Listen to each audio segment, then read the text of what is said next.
voilà connecté sur le portail des outils de la FNOGEC. Vous avez accès aux applications autorisées, entre autres l'application sociale, et c'est celle qui va nous intéresser. Pour y accéder, vous allez cliquer sur la tuile ou ici sur le menu et ouvrir en fait l'application. Ça ouvre automatiquement un nouvel onglet. Sur l'ensemble de ces fonctionnalités et pour les besoins des adaptations des grilles des salariés et la saisie des salariés, nous allons nous focaliser sur la gestion des salariés. Donc vous allez cliquer sur cette tuile gestion des salariés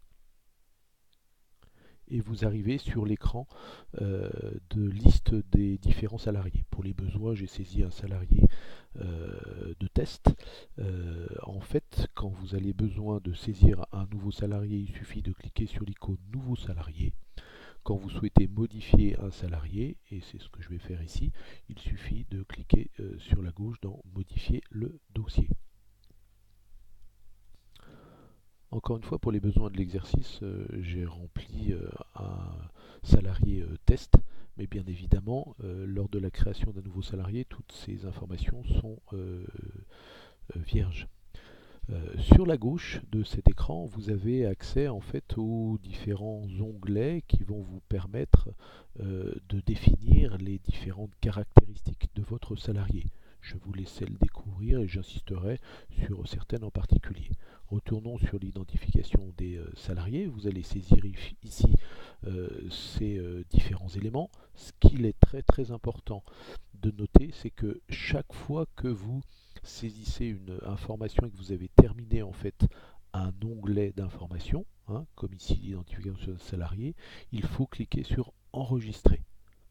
Donc quand je veux passer à poste occupé, je clique bien sur enregistrer. Poste occupé après derrière, je clique bien sur je saisis ici ASEM et je clique sur enregistrer. Une petite particularité sur l'écran fonction. Sur l'écran fonction, vous avez à disposition ici l'ensemble des fonctions définies par les différents accords. Il suffit de cliquer sur le plus ici pour faire apparaître un écran qui va vous permettre de sélectionner la fonction souhaitée. Vous avez ici du coup la liste des fonctions et par exemple vous allez sélectionner cette fonction là et sur la droite vous allez indiquer en fait le pourcentage, le temps comment dirais-je associé à cette fonction.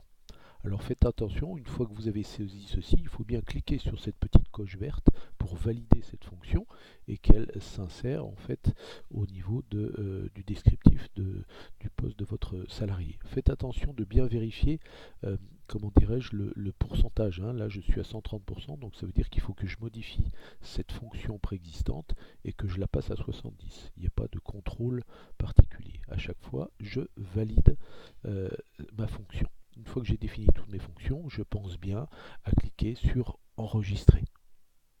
Voilà, et du coup je vais enchaîner les différents éléments. D'accord, ici le critère classant, le contrat, l'ancienneté, le temps de travail, etc. D'accord. Et vous arrivez au dernier onglet, qui est un onglet récapitulatif de votre dossier salarié. Voilà, une fois que vous avez vérifié tout ceci, vous pouvez bien évidemment penser à enregistrer. Il vaut mieux enregistrer plusieurs fois que de rater une fois. Et vous pouvez fermer votre fiche de salarié et votre salarié apparaît dans la liste des salariés.